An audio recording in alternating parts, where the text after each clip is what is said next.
Seu Ancapso, e nós vamos falar agora sobre uma constatação do Mário Sabino, que está trazendo aqui no Metrópolis, que a direita de hoje se parece à esquerda dos anos 70. Tragédia ou farsa, né?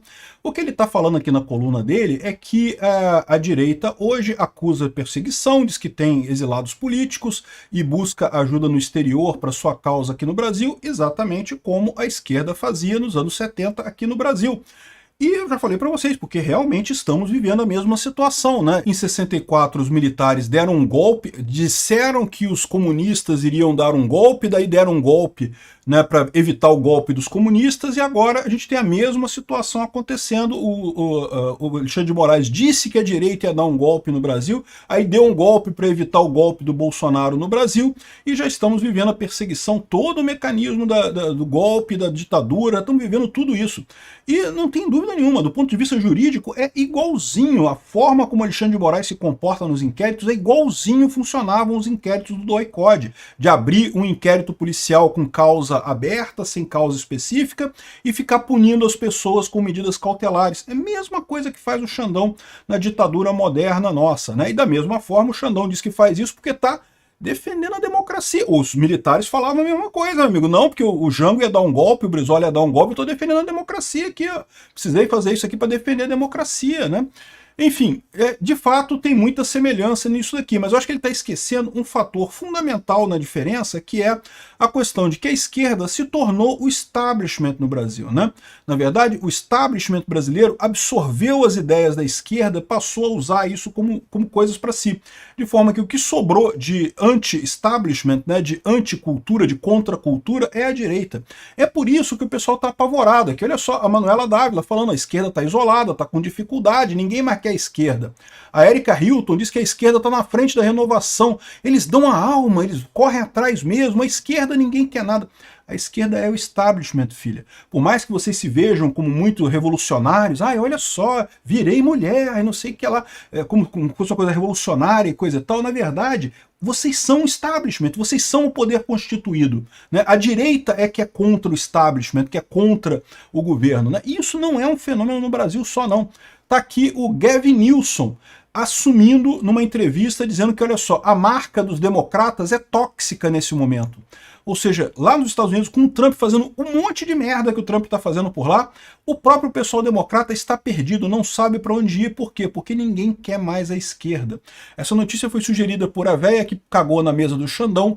Peter aumenta o número de sugestões de pautas e várias outras pessoas. Obrigado aí ao pessoal que sugeriu notícias lá no nosso site, no visãolibertaria.com. E obrigado a você que está assistindo o nosso vídeo. Se você gosta do nosso conteúdo, por favor, deixe o seu like e se inscreva aqui no canal, né?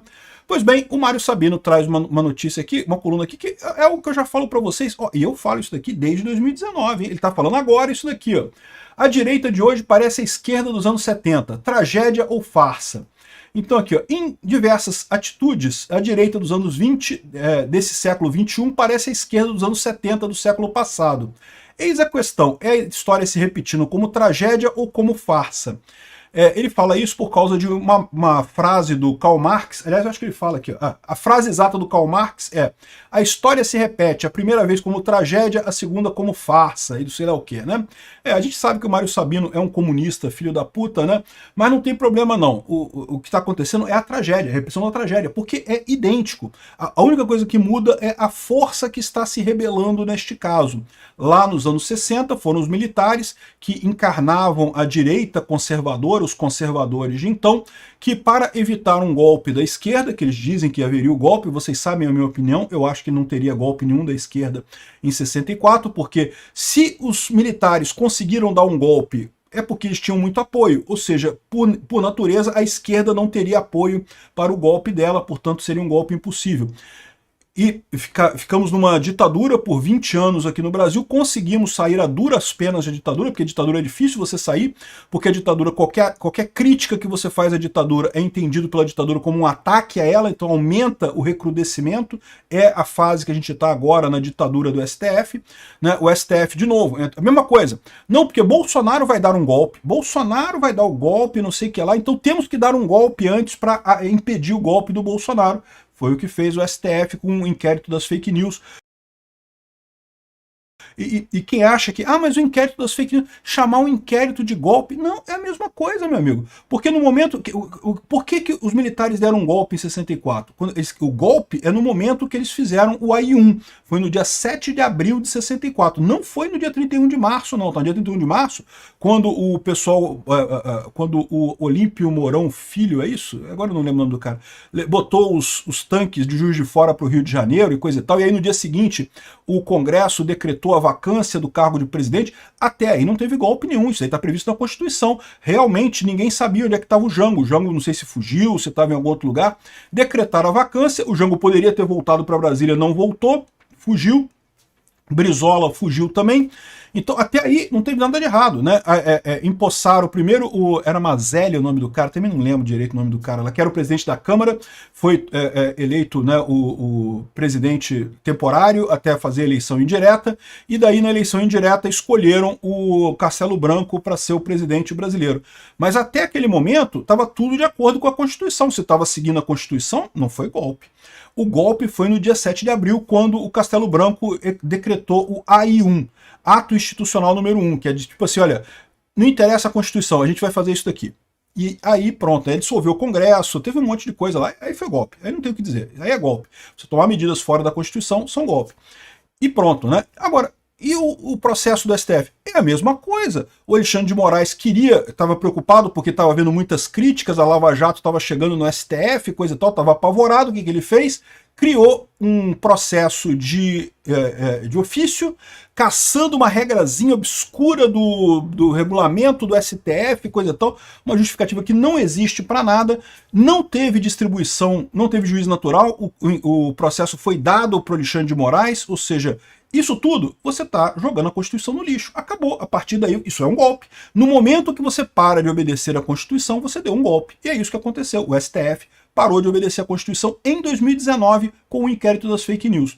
E a partir daí o que a gente viu foi só a piora dessa situação. O STF fez isso porque supunha que Bolsonaro estava usando as redes sociais para dar um golpe, não sei o que lá, no final não tinha nada, não encontraram nada, até porque o processo está até hoje, né? Está em inquérito já há 6 anos já e não chega a conclusão nenhuma, mas não acharam nada e no entanto, acontece o fenômeno de toda a ditadura, à medida que é criticado aquela violência inicial, vai só recrudescendo, abriram os inquéritos e começaram a punir as pessoas com medidas cautelares, é o que estão fazendo até hoje, enfim, é o que a gente está vendo aqui no Brasil. É a mesma coisa, e estamos vivendo um golpe.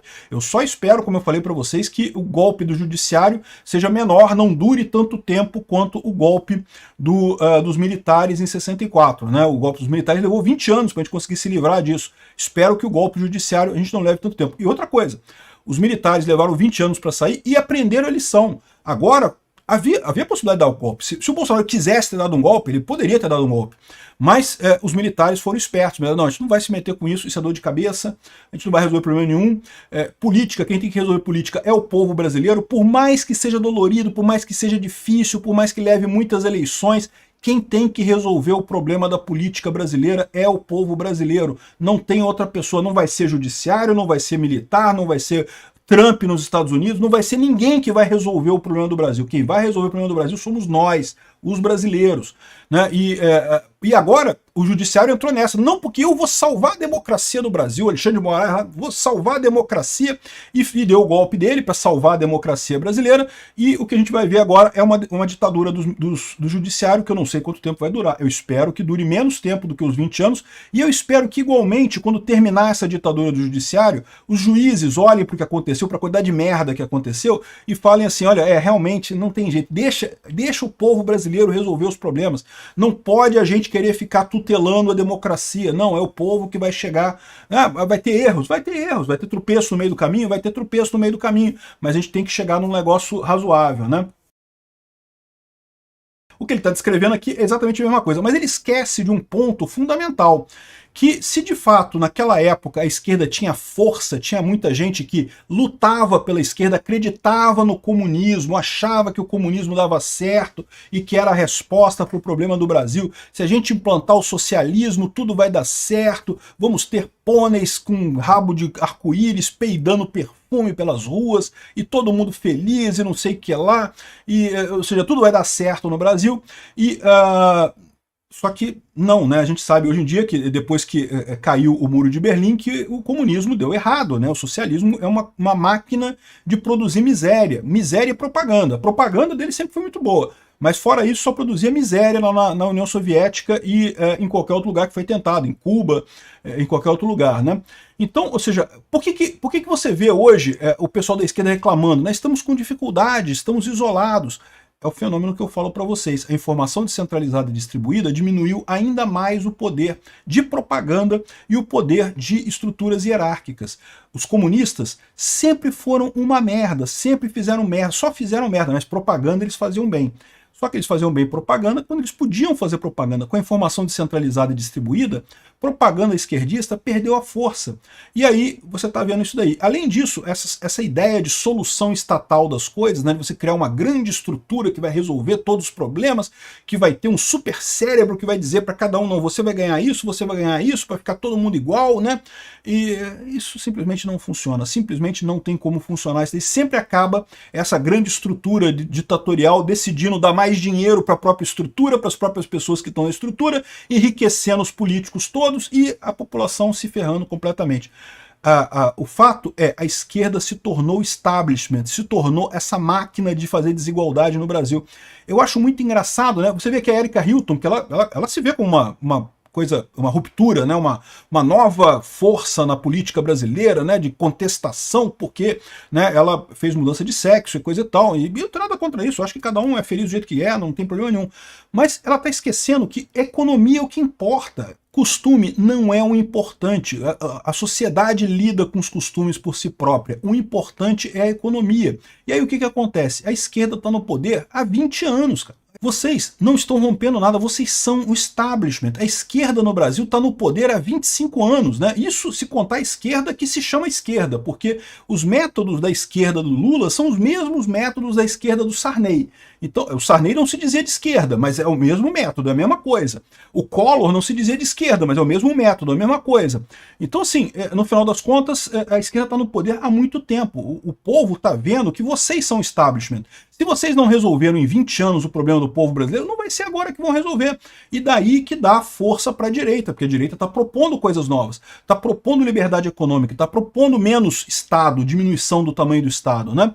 Então esse é o problema. É por isso que a esquerda está perdendo força no mundo inteiro. As estruturas hierárquicas estão perdendo força por conta da informação descentralizada e a propaganda. A esquerda sempre foi uma merda em tudo que faz, mas era boa em propaganda. E agora a propaganda está perdendo força. E olha só, quando eu falo que a propaganda está perdendo força, não é só propaganda de governo e coisa e tal. Comercial está perdendo força, vocês perceberam isso? As empresas, as marcas estão preocupadas com isso, porque antes era muito mais fácil você vender produtos, né? Agora com a internet, com a informação descentralizada, isso está diluindo.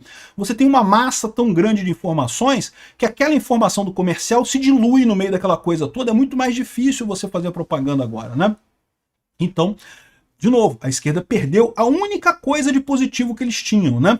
E isso é tão verdade que até lá os democratas lá em Nova York estão falando isso aqui. Olha só, o Gavin Newsom, nessa entrevista aqui, ele está falando sobre o caso, né, que eu já chamei a atenção aqui também numa cápsula, de que o Trump está fazendo um monte de merda nos Estados Unidos e, no entanto, cadê os democratas? Cadê? Onde é que está o pessoal protestando e reclamando? Qual o nome dos democratas que está surgindo para combater o Trump?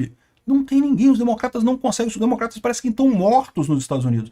Tá arriscado os republicanos ganharem de novo em 2028, apesar do Trump fazer merda pra caralho e chegar em 2028 e os republicanos ganharem de novo. Por quê? Porque cadê os democratas, né? E ele fala aqui, ó, é bem claro o ponto que ele fala aqui, ó.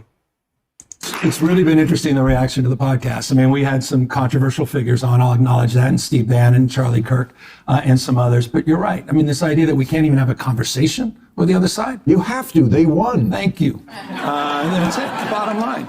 And by the way, or the notion we just have to continue to talk to ourselves or we're in the same damn echo chamber. These guys are crushing us. The Democratic brand is toxic right now. We had a high water...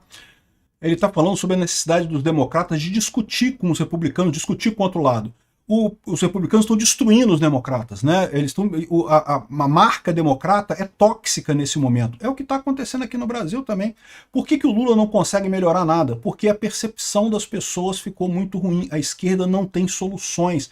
A solução da esquerda, que é um Estado grande para resolver todos os problemas, todo mundo já sacou que é falho isso. E a cada dia que passa parece mais falho. Então a alternativa que eles têm é ir para um caminho liberal nos costumes, mas continuar liberal na economia também, não tem alternativa, né? E o que está acontecendo lá nos Estados Unidos está acontecendo aqui no Brasil também. A marca da esquerda se tornou tóxica, está ligado a esse sistema quebrado que está por aí. Esse pessoal era a novidade, era o contra-sistema lá nos anos 70. Agora, meu amigo, eles são o sistema. Contra-sistema somos nós. E diga-se de passagem, nós libertários mais até do que a direita, tá?